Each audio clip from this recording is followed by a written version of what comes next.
Okay, Cash. All right. You are ready. Yes, I'll call the meeting to order at 6:38. And Eric, I will let you take the roll. Okay, CJ. Here. Matt Crabtree. Here. Linda Ellswick. Here. Anna Miles is absent. Ken Chu. Here. And Chair Parker. Here.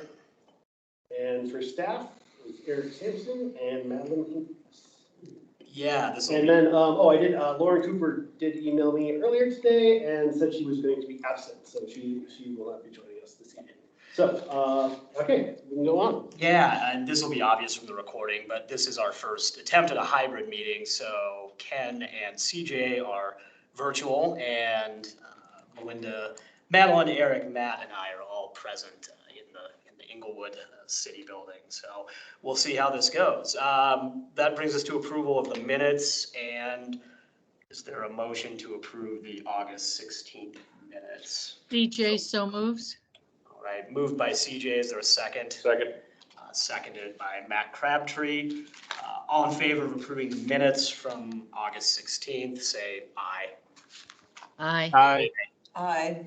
That Who's is, my first and second on that? CJ moved it and Matt was the second. Yep. So the minutes are approved from August 16th unanimously. Public forum, I don't see anyone either virtually or in person present to address us. Eric, is that correct? You are correct. Okay.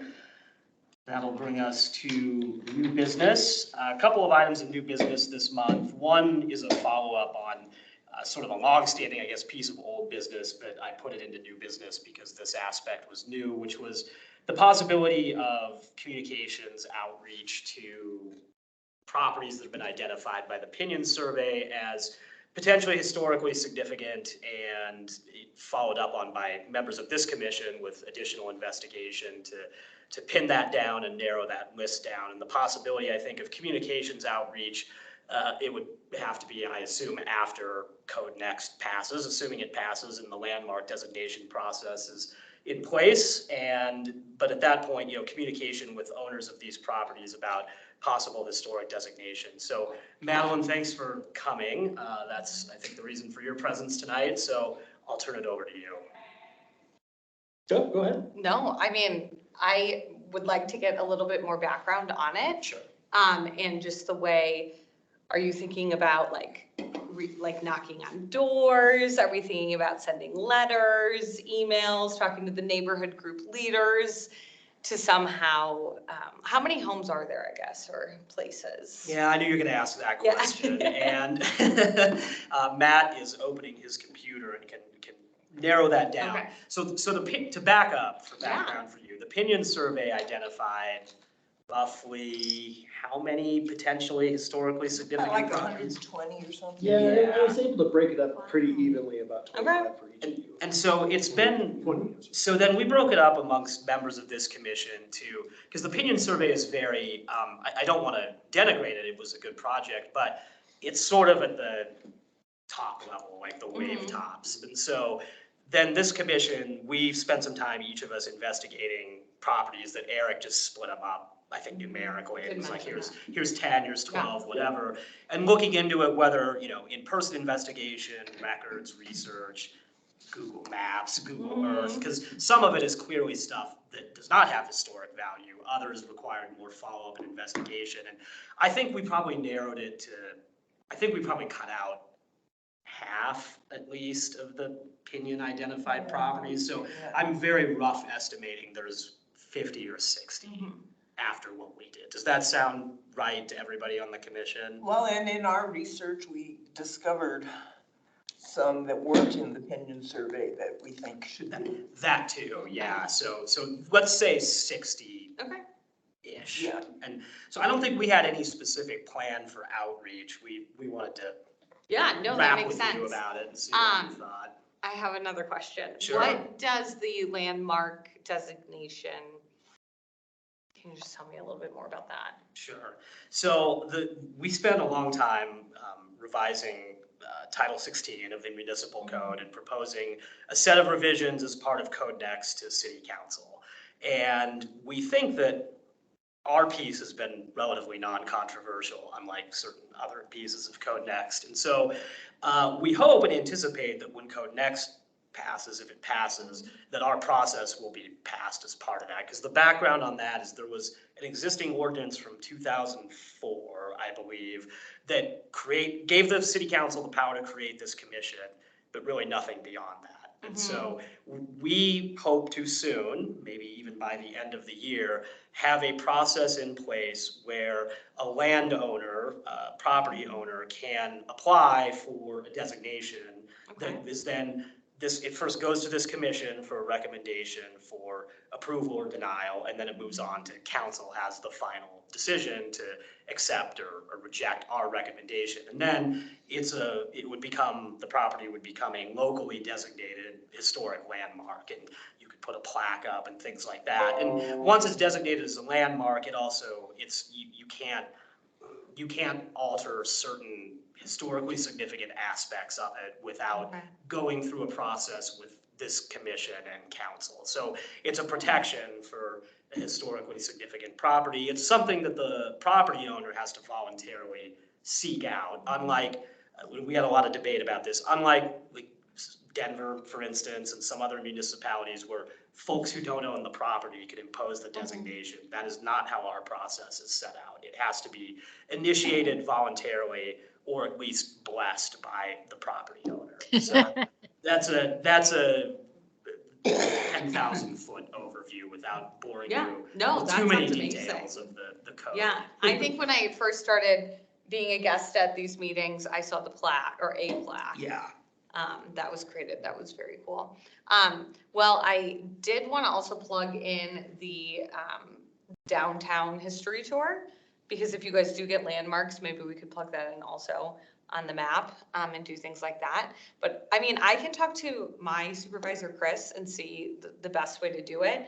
I don't know if it's like a social media campaign where we're like, this is a new part of CodeNext, and that can be part of that campaign.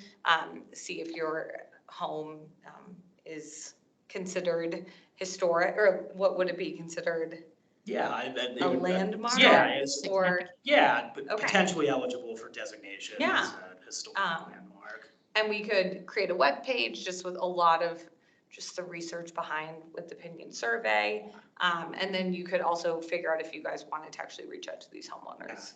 Yeah, because I think our thought, I mean, going back to the whole code revision project in the first place, but also with this is, I think there's fairly uniform agreement amongst this commission that being designated as a historic landmark is something that adds value to a property. Some people have different views on that, but that's actually something that makes your property potentially more valuable and adds value to the property. That's how we see it, I think, in this group. Well, and there was those tax breaks. Yeah. What do you think, Matt? Would that happen now that they're city landmarked? I guess that would, right? Well, it would if we're a CLG. Well, it would definitely. No, I don't think so, because I'm not CLG and we get tax breaks with the Repo Acres. There are certain grants that are available even outside of CLG. And CLG encompasses, a large kind of umbrella of benefits that exist for property owners. But if you have a historic designation process, as I understand, that also incorporates the opportunity for tax benefits. I think so too. And Lauren would certainly be the expert on this, but I think also if your property is locally designated as a landmark, that opens potential pathways if the property owner wants to get state level designation, or if it's nationally significant, national level designation, which I think could lead to other grant opportunities, potential tax benefits, because I mean, my understanding is like if you want to get a state designation, or if it's eligible for a national designation, it's easier to do that if you're already locally designated as a landmark. Exactly. So that's a potential benefit to a property owner as well. But And we have already, I mean, Lauren designed the application forms, and so I mean we're ready to go whenever we're allowed to go. yeah, exactly. So Yeah, I mean, it's maybe something we'll carry over into next month and keep talking about. CJ just had the idea to have a conversation with you and the folks in your Yeah. department kind of earlier Yeah. as hopefully council passes. Yeah. Well, I think that this could be a very positive spin on everything going on and saying like, you can volunteer to get your property on designated. And then we'll obviously have to have something about like how they were chosen. I'm just thinking of all of the questions, like how they were chosen, why wasn't my property chosen and things like that. So. Yeah. Well, some of that we haven't figured out. Really? There you go. Well, the Pinyon survey, the genesis of that was a grant was given, and Eric will be able to fill in the details here, I think, a little better than I can as to how that survey started. We must have applied for that grant. I forget all this. Yes. It was a non-competitive grant. It was basically apply and you'll get it. But that was through the State Historic Society. So in other words, tax dollars were not spent on the survey, which is probably a question. Yeah. And it Yes. is an essential first step in the process to be a CLG. Yes, that's kind of like it was a springboard project, if you will. Yeah. I also wanted to bring up, apart from the CodeNext side of the Pinyon project, I know there had been discussions about taking some of the information that I tasked you all with getting and then maybe plugging that into our interactive map. Oh, yes. And that's what I wanted to bring up tonight as well, since we have Good that here. Yeah. Because that's something we can work on while we Yeah. wait to see what happens with Sure, I think that's a great idea, yeah. Because I believe everybody has gotten their research completed. I did. Yay! Thank you, everybody. Yeah. All except for Hannah. Yeah, that's probably so we maybe have like 10, 12 properties that aren't Well, complete. Since she hasn't been to a meeting since April, I jumped to the conclusion that she's probably not going to be here. So I went reached out ahead to and her. did them. Oh, Melinda Let's already did table it. that item for the Yeah. Okay, yeah. discussion, but, yeah, so I think that's a great idea because we don't need any authority from the city council to do what you're saying, Eric. Right, Yeah. absolutely. So, Yeah, I mean, Lucia is the person on my team who does this. And if we just have the information, do we have pictures? I We think can Pinyon build had- it all into this map. Pinyon, I think, had pictures. I think they were largely pulled from Yeah. Google Maps and such, but I think Pinyon Arapahoe had pictures. Assessor's Office. Yeah. Actually, well, part of my project, I went through and did Google Maps and Arapahoe County Assessors and compared it to the picture. I think they went around and took their own pictures because Really? the picture's on the county site. And so my version of this, I actually have 3 pictures for each property where I've taken the Google Street View, I've taken the county and the Pinyon one. And it provides a really interesting historical view of it because some of the county photos are older than 20 years. Yeah. So, anyway, yeah, so. Yeah, although I noticed in the Pinyon survey, with the school, that was torn down and rebuilt in 2018, but they're still counting it, the old one. Yep, and I think that some of that information was still not quite up to date on the Arapahoe County website, Yeah. and that's what they were basing that on. Did you get a school? Because I got a school on mine. Ken, it was yours, wasn't it? Yeah, that's correct. It was mine. Are we saying that we're thinking about publishing this for public view before reaching out to property owners? Mm. That's a good Well, point. technically, it could go on the map. Has a, I guess I would just sort of hate to like do something that's like publicly viewable without actually notifying the homeowner. Like this part, I thought. but Ken, all this part is publicly viewable. That's how we got it. Which is, yeah. Do you know what I mean? There's nothing new. We're not saying you are designated. We're just saying, here's more information, here's pictures, here's more. That, I see Ken's point on that. Yeah, but anybody can look this stuff up. Totally, but it would be nice. I guess to I just think if I'm a homeowner and like all of a sudden somebody said, "Oh, did you know your property's on the City of Englewood website as a, potential property to be designated as historic. I mean, I guess I would feel I some guess sort you're of right. way, You're right. You're right. you know, like I would love for this commission to reach out to me and say, just in a, you know, FYI, let you know, like a heads up, I guess, before it goes on a site. Of And what course, do you Matt, think? It needs to be a piece of paper that says, this is what we're going to put on there? Or just a postcard saying, we're going to do this? I mean, I think even, I mean, just to create some goodwill, even like a postcard that just said, you know, your property's been identified as, you know, something that is potentially, you know, eligible for historic landmark designation or something like that, you know, and I don't know, just some sort of information campaign before, I don't know, if I saw my property on a site and I wasn't really kind of contacted about it, you know, I'm just not sure how Yeah. everyone will react to that. I think we'll build better goodwill if we actually like are take the initiative to reach out to folks. Well, what's nice is that Matt, you have 3 pictures. Melinda, I don't think that was something that you had worked at, right? I added some pictures, especially of ones that I added. Right. Okay. I think we all kind of did it a little differently. Yeah. Is what it comes down to. But my thing is, what do we send to the homeowner? Do we send a snapshot of the information you guys have? Because I don't mind addressing the envelopes and mailing them out. I don't. I think there's a Well, function. something to like- I think, Yeah. I definitely think it'll be an official message Yeah. from the city. Yes. But I do agree with Ken. I'm wondering if anything in the Pinyon survey are not homes. Are there like businesses or Yes. public Yeah. spaces that we could include? There are. And then that could be also a carrot for you guys to get some landmark applications, being like, you'll be on this website with some of those photos.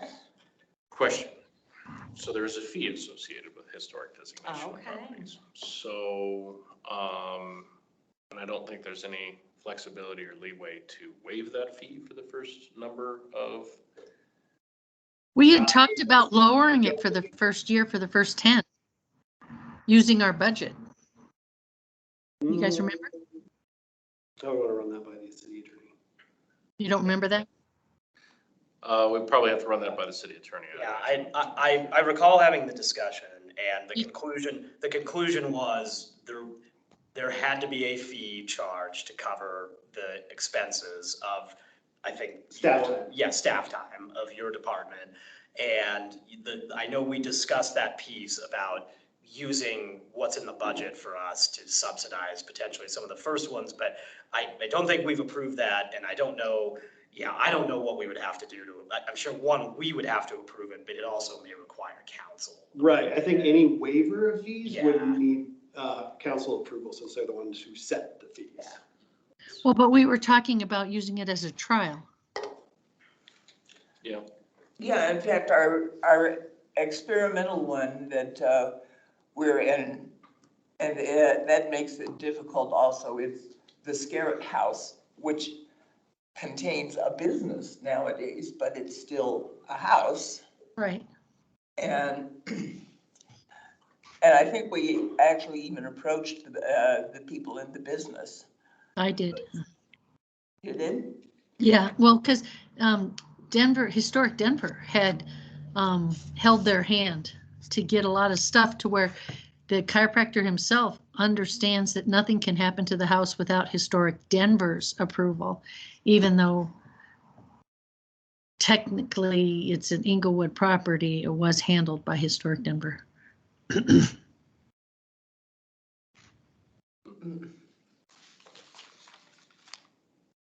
Well, as long as he understands he can't be tearing it down.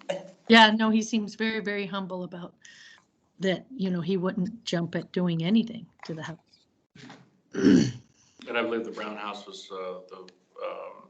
over off of Dartmouth there, Dartmouth and University?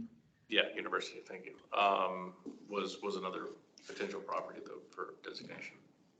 Well, and I did think we put it in our code that any place that's already designated as a state or national monument is automatically assumed to be an Inglewood monument without them having to apply. We can just let them know, we're gonna call you a monument, a landmark too, I so. believe there are multiple fees associated here too that we need. So there's the application fee, which is set by staff time effectively, you know, Yep. however staff time works. But then there's also the plaque. And I mean, the plaque would probably be an added expenditure on top of that if they wanted that. Now, that could be something where you could say, your property can be historically designated, you're welcome to purchase the plaque. That's something, and then that's also something too that we had talked about maybe discussing, like maybe having so many plaques available for free through the budget. Through the budget, yeah. Yeah. Yep. Oh, so if you're the first whatever, you get that value. Yeah. $60, $80 value or whatever we choose. And we need to look at, it's been quite a few years since I made the prototype. I would be willing to make a few more of them.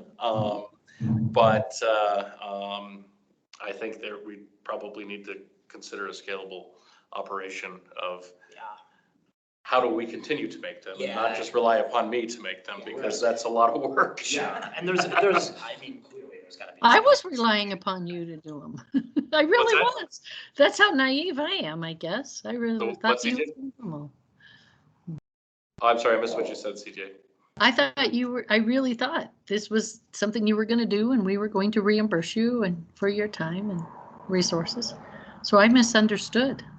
I haven't been looking for another provider. Like I said, I'm willing to make some of them. A lot has changed in my life since the last Yeah. 5 years.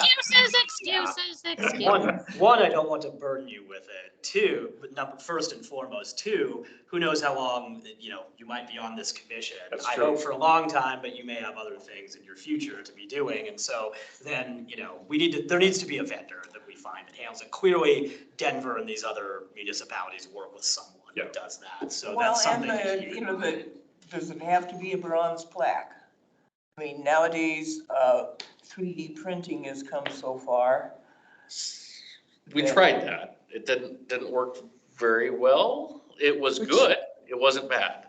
Which one was this? The 3D printed plaque, How it was good. It just. about in resin? Could do resin. Resin usually doesn't hold up to ultraviolet very well. Oh, bummer. Or probably the 3D printed plastic doesn't either. Yeah. Because the one thing I know that we were concerned with bronze is that people could just take it right off and walk away. Basically that was, what was that, like 5 years ago? I think it was 5 years ago. Yeah. No, it wasn't quite that long ago. 4 years ago? Probably 3 to 4. 3 to 4 years ago. Well, the cost of copper has gone up quite a bit. One of the main ingredients of bronze is copper. So I don't know what that would cost, that bronze plate that I used to mill that out of. I don't know what that would cost now, but anyway. But gosh, do you remember, Matt, when we first did this, before you got into figuring out your laser, I really did go shopping around Denver. And there were only 3 places that would do it. One suggested giving some to somebody else, so I narrowed it down to 2. And then one of them said, I don't think this is what you want to get into. It was like $180 or something. And so then he recommended us to a place like Philadelphia or somewhere like that. So it wasn't even local anymore. And that guy is willing, but it wasn't your $50 plaque. Well, so it was a local Inglewood vendor for the material. And the nice thing is the vendor we went, and we don't need to spend a whole lot of time on this guy, but the vendor had what they call drop, which is cut off material that was just in a bin, and they sold it to us for weight. But it was perfect because There were sections like that big, and you could fit like 2 plaques in there, or 1 plaque in there. And so that's how we were kind of saving money. But, you know, my product engineering experience tells me that you don't want to rely upon favors and, you know, could be's and possibles. It has to be a definitive path that's consistently repeatable with multiple vendors, you know, to back you up.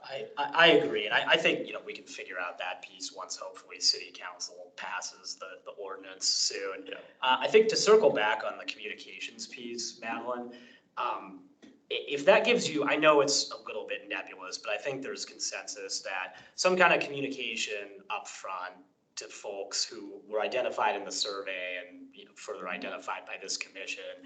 And I think that should be something simple. I don't think you want to give people War and Peace to read about historic landmark designation. But if you maybe want to talk with your team, Yes, maybe, I will, and maybe I'll come back. next month, Yeah. maybe we can have you back. And I think we're going to talk about this. I think next month will be virtual, so that's even easier for you. I'm happy to come, but Yeah. virtual is also great. Because you've got that, Yeah.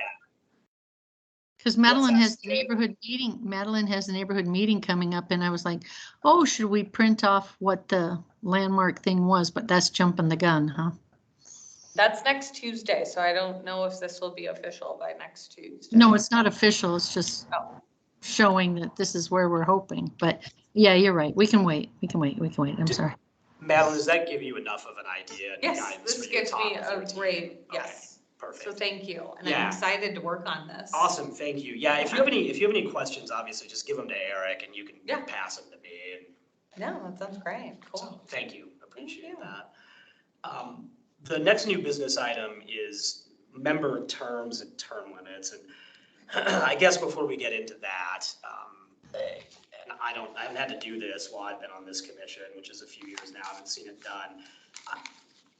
And I'm happy to hear everyone's viewpoint. I don't know if I exactly have one and what the process is. If we need to put a vote on for replacement for Hannah Miles at this point for next month, I assume, Eric, the procedure is we have to put an agenda item and have a vote about that. That is my assumption. Okay. It basically says per the bylaws that any commission member missing more than 3 consecutive meetings without prior notice in a calendar year shall be removed with a majority vote of the commission and effective immediately.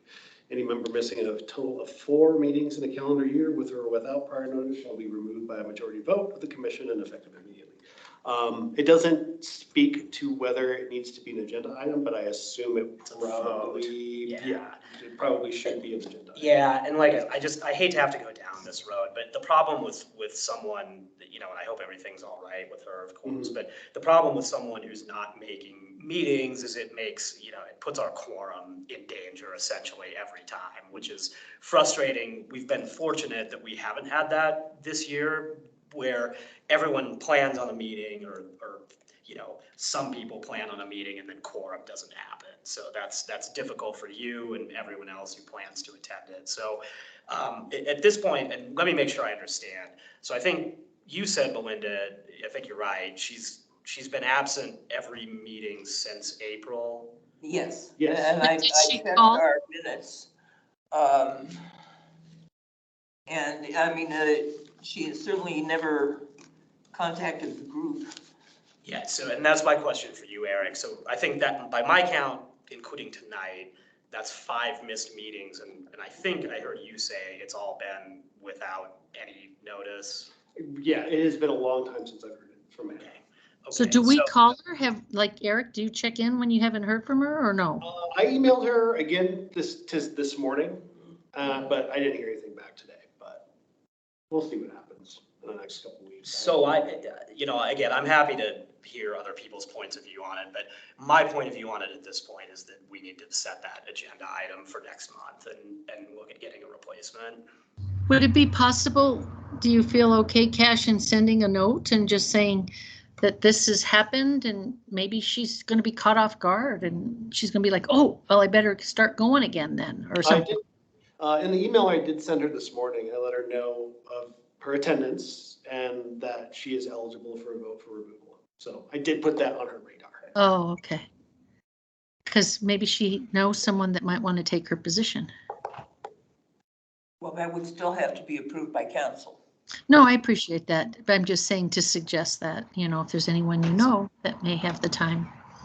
So that's the other thing, because of the process of getting it approved by council and with everything that's going on with council right now, I would like to, if we have to go through this formal hoop, I would like to get that done so that we can get that in front of council to get someone new appointed. So unless anyone has a strong opposition to it, I'm going to put that on the agenda for next month.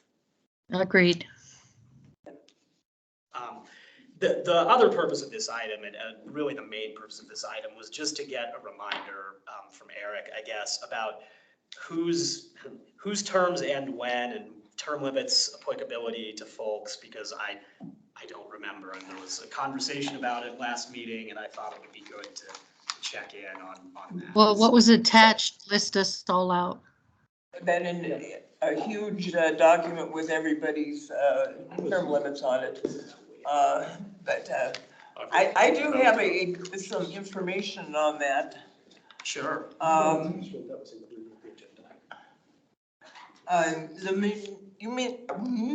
municipal code 215.3 says.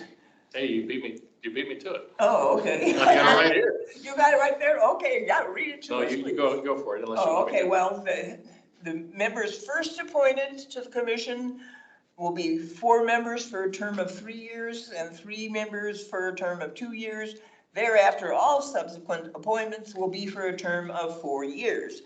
And that has not held true here. I mean, well, for one thing, Matt and CJ and Lauren and I were all appointed for a term of 4 years. And then renewed for 4 years. And then everybody who's come after, well, I also made note of our original group. But that's not it.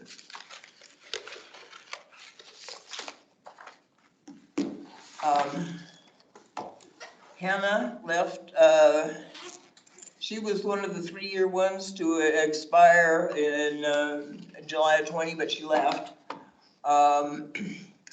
Cassandra actually never even joined because her husband got transferred to Pueblo, and so she went with him.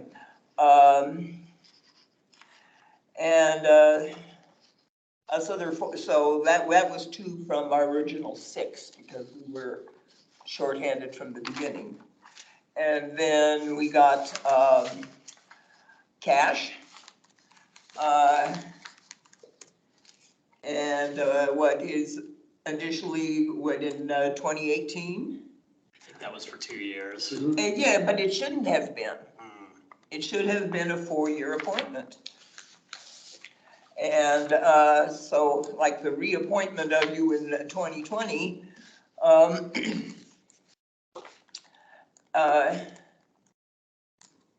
should not have happened. I mean, the reappointment should have been 2022, and you're good for another 4 years from that, or to 2026.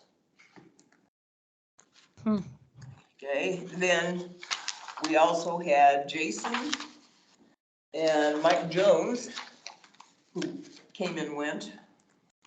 So everybody, let's say all of the later appointments of the commission should be 4-year appointments. So this also has Ken as a 2-year appointment, and it shouldn't be. It should be a 4-year. Unless you specifically wanted one like that, Ken. Well, don't you think too, it has to do with, was Ken Jason's replacement? So therefore Ken finished Jason's tenure? Well, to read 215.3 again, the term of office members first appointed to the Inglewood Historic Preservation Commission shall be 4 members for a term of 3 years and 3 members for a term of 2 years. Thereafter, all subsequent appointments shall be a term of 4 years. So. And that was originally just a stagger appointment, Right, so, when the commission first started. So yeah. the way I read that or listen to it, because my computer's not cooperating, is I think that means even if, well, you're always filling a vacancy, right? Because an appointment happens once a commission is established because someone has left. So Right. that means that every appointment should be for 4 years. I'm with you. Yeah. Linda. That's what it should be. So separate and aside from, you know, people's terms and term limits, I mean, we might have to maybe get someone from the city attorney's office in here for a meeting to bring that to council's attention, because council has to correct that. That's not something we Yeah. can't fix our own terms. Right, and that's like something that. Much as some people But, have but been elected to this office is trying all, to. you know, whoever filled out this, long list here and everything, made some mistakes or was not aware of that. Well, and you look through the other boards on the Title II here, and they all seem to have different term limits. So, there was an initiative passed in 2011 that instituted term limits on commissions, but it did not define the terms. It defined the terms, but did not define the term lengths. The term lengths were to be considered for each board, so. Oh, you Yeah, mean I was it's usually 2-year, only be 4-year. appointed once. Would one of you be able to send me a concise email that I could pass along? Sure. Yeah, do you mind doing that, Melinda? I don't mean to assign that to you, but thank you for digging into all of that, and finding all that, tracking down the information back to the beginning. Yes, yeah, I love to be a troublemaker, so. What are the term limits? That's the other issue. What's the 3 consecutive terms. consecutive terms? 3? And can you leave and come back, to put it as simply as possible? There is Like if you wait 3 years, can you Yes. can you come back? Is that the? it's not, it should be in the code here somewhere and I can't find it, but I do have that information actually.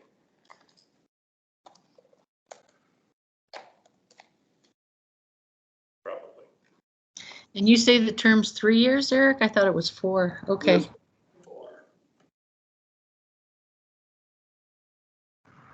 Well, and that, because that's,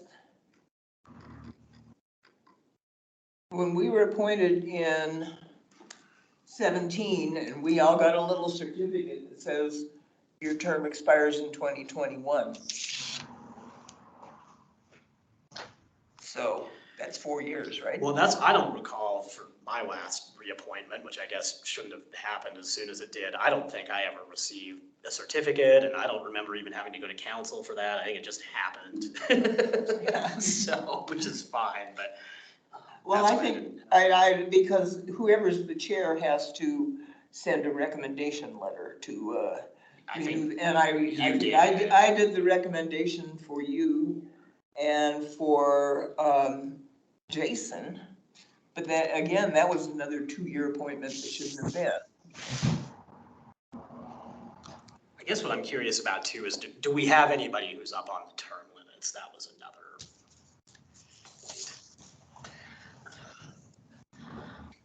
Well, you and Ken are both, saying your term limit or your term expires next year, but that's incorrect.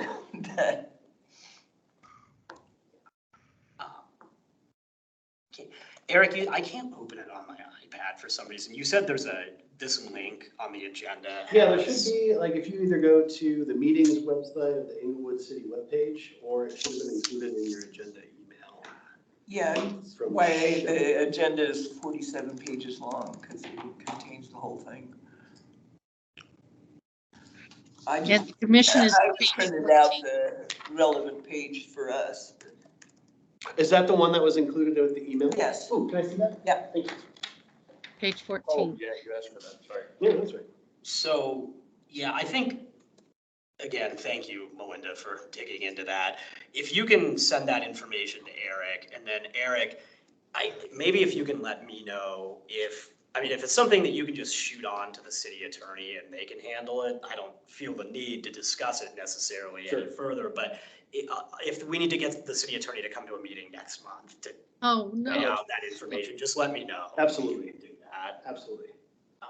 I think that's the best solution, because I think the city attorney is gonna have to figure out how to deal with that with council to get that correct. Well, I think the administrative assistants couldn't they? I mean, just among themselves, just Well, figure out. I think my inclination, without researching it, is council is probably going to have to adopt some kind of a resolution recognizing that they made a mistake in these appointments and fixing them to what the proper terms should be, which that's gonna take someone from the city attorney's office to do that.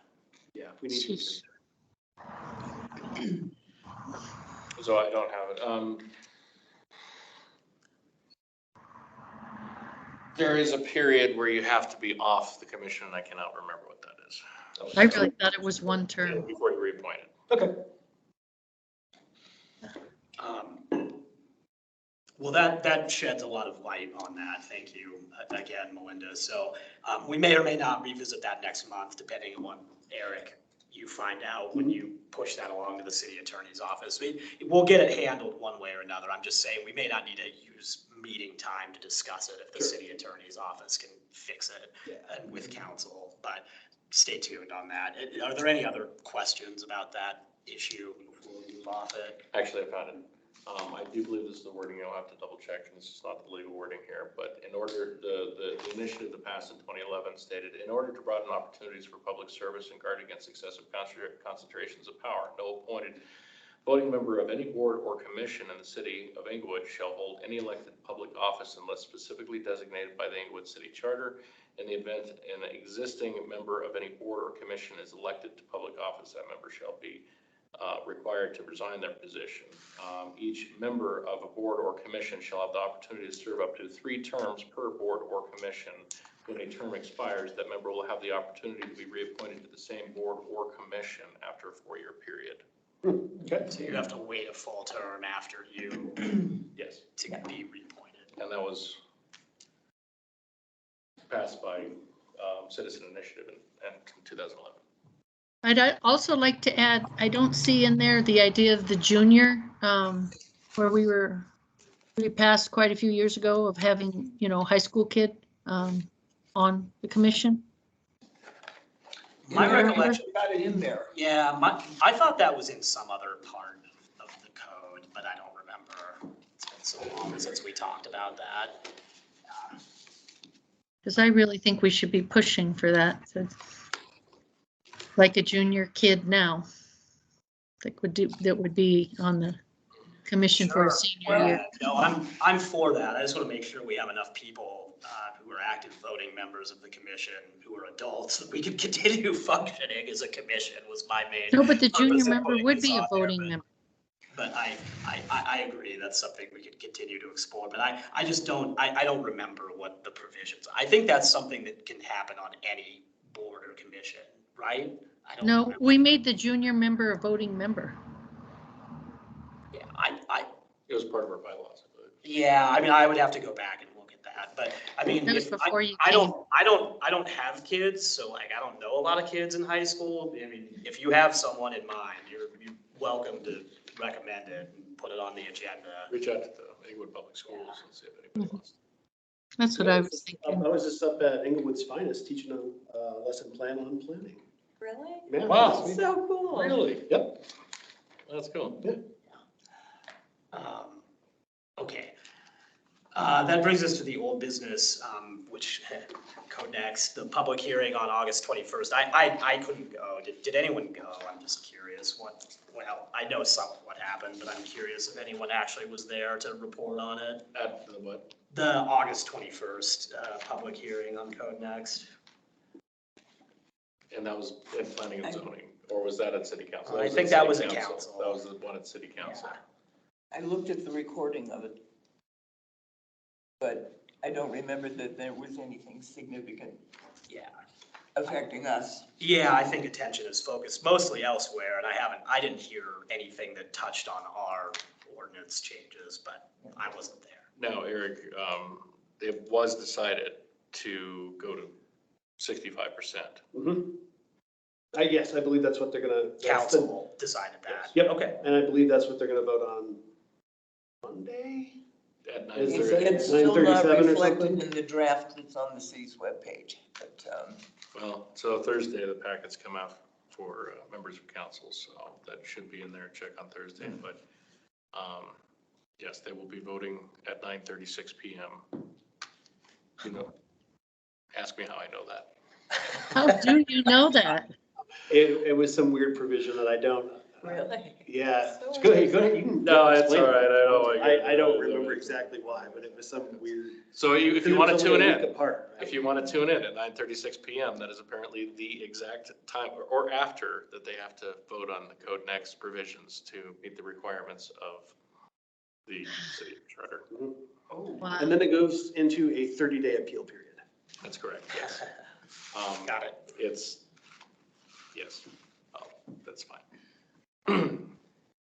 Well, we shall see what happens. And that is Monday, this coming Monday. That is Yes. coming Monday, that's correct. All right, well, that should be interesting. Yeah. I may try to tune in, or maybe I'll just go to the Inglewood Grand afterwards and get the real story from what happened. Hey, there's a couple good spots along Broadway there, you can get the real deal. Well, we'll see. I mean, hey, it's at least I continue to say the attention not being on our provisions is a good thing. Totally So fingers crossed that we're on track by end of year, because that's 30 days. That's about the end of October. So yeah, we'll see what happens, but hopefully our piece gets through and is in place by the end of the year. So thanks for the update. The other old business was just, this has been on the agenda for a bit. The in-person meetings, we're having one, so congratulations and thanks for everyone for coming for our in-person meeting. Eric, I think you said your understanding was it's like if we do this quarterly, Yep. we're checking the box. I don't want to say checking the box. I'm really glad to see everyone in person. It's been too long, so it's nice. But I just think virtual is, presents a lot of conveniences for everyone involved that makes Cheers, it easier to cheers. attend. So, does anyone have any thoughts? I'm fine to keep doing it quarterly, and that means next month would be back to a virtual. Yep. Does anyone have strong opposition to that, or strong support for that, or other opinions on this topic? I love quarterly, Okay. till otherwise told, huh? Well, and there you are being virtual, so. So yeah, I think that would put our next in-person, that would put us to like Q1 of 2024, so Yeah. like January or February potentially, maybe. So, and especially like around the holidays, I'm sure virtual is gonna be easier for everybody around the holidays, so, good.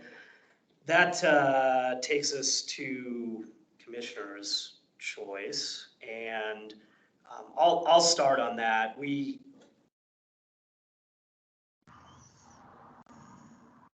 Sorry, my iPad's being wonky. I know we talked about this, and I think the answer was it's not something we're gonna know until after the recall election is concluded in October. But as far as like who our city council liaison is gonna be, that's something we think we'll find out once the recall election is concluded. Yeah, that won't take place until after. Yeah, that's fair. I just wanted to check. It would be nice to have someone back in place for that again. So that's my commissioner's choice. Let me start with Matt sitting next to me. Do you have anything for commissioner's choice? Sure. Historic Inglewood will have a lecture on September 26th. That's next Tuesday. It's going to be presented by Lee Whiteley, and it's Controlling the Unruly Cherry Creek, the history of the Cherry Creek Dam. And our little note here that went out with the poster is: the new town of Denver attempted to prevent Cherry Creek from flooding, but could not. Could not sweep it back from, hold on. It could not sweep back the ocean with a broom. Castlewood Canyon Dam enabled irrigation projects, including Rufus Potato Clark's cherry-producing Clark Colony, Finally, a solution to major flooding at Cherry Creek Dam. Join Lee Whiteley as we explore the history of Cherry Creek. Is he going to also talk about the Castlewood Canyon Dam? I would imagine he would be Because talking about it's that. a really interesting thing there. I mean, the reason it failed and flooded, and the reason it failed is they built it backwards. That they, it should curve into the It flow curved out. and it Well, went the other way. There's at Castlewood Canyon State Park, there's an actual diorama and everything demonstrating and you can visit the ruins of the dam too. It's very interesting. Join us 2:30 p.m. Englewood Public Library or 6:30 p.m. at the Table Public House. I'll sure try to do that. Yep, Table Public House is at 2190 South Platte River Drive, obviously. Which is actually in Denver. Which is just on the edge of Englewood. Yes, but they're a really nice place. It's a really great place, and it's a very good place to have lectures, yes. Yeah. Awesome. Thanks, Matt. Eric, sorry, I skipped staff's choice, but I'll come back to you after we do the commissioners. Melinda, do you have anything for commissioner's choice? No, really. Okay. CJ, anything for commissioner's choice? Well, I just wanted to say, I miss David Forsyth talking about the lost amusement parks of Denver that spoke here in Englewood. Well, on September 23rd, what's today? 20th. 20th. So September 23rd at 1 p.m., he's presenting at Forney Transportation Museum. Oh. And I thought that was kind of cool. Free with admission, but admission's $15. But anyway, just thought that was neat. I want to give everybody a heads up that next year is Arapahoe Acres' 75th anniversary. We're going to talk to the chambers, see if other people want to help us celebrate, and if so, how, as well as the Museum of Outdoor Arts and our own committee, as well as the historic Englewood making a part of the museum dedicated to Arapahoe Acres. So we're looking forward to all those activities. We just finished a Chalk Fest, and it really wasn't historic, but it was fun. So there you go. All right, thank you. Ken, anything for commissioner's choice? Nope, nothing for me. Thank you. Oh, Ken, would you talk about that house that you spotted on Fox Street? Oh, sure. Because Actually, Melinda, did you already send Eric the batch of properties that you researched and I no, followed up on? because we were emailing about that the original house was built in 1900 and is still pretty much the way it was, well kept. But the addition that was added in 2005 is an observatory with a dome on the top. Oh, yeah, no, I've seen that. I've seen that too. And I do believe that we've said a younger than 50 years old building might also be a landmark based on being somehow unique. And I thought that was such a cool thing, that building. But, and I actually emailed a Stargazer friend of mine to ask her if she knew the guy that owns that house, but she didn't. I think I know a few folks that are affiliated with the observatory at Observatory Park. The name's escaping me right now, observatory name. But anyway, a few folks that work there and or know folks there, so I can ask around and see if they know. Yeah, because he apparently was the general contractor on this, or built it himself. Just had the licensed people in for plumbing and electrical and stuff like that. But like I say, it's a really beautiful piece of work. So Yeah. Oh, no, I'm so glad Ken spotted it. Yeah, that's cool. That's very interesting. Eric, sorry I missed you for staff's choice. Yeah, no worries. Yeah. I have been getting emails for Saving Places. The conference is in DC this year, but I do believe they are offering a virtual option as well.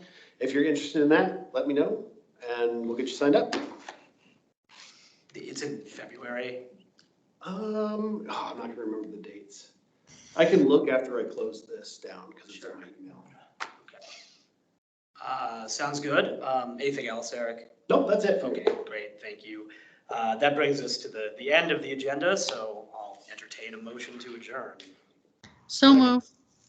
Moved and seconded, moved by Matt Crabtree, seconded by CJ. We'll stand in adjournment at 7:33. Wonderful. All right. Thank you, everybody. Yeah. Well done. Yay. Thank you. Thanks to all of you. Thanks all. Thank you. Thanks. Bye-bye. See you next Take care. month. Okay, everybody.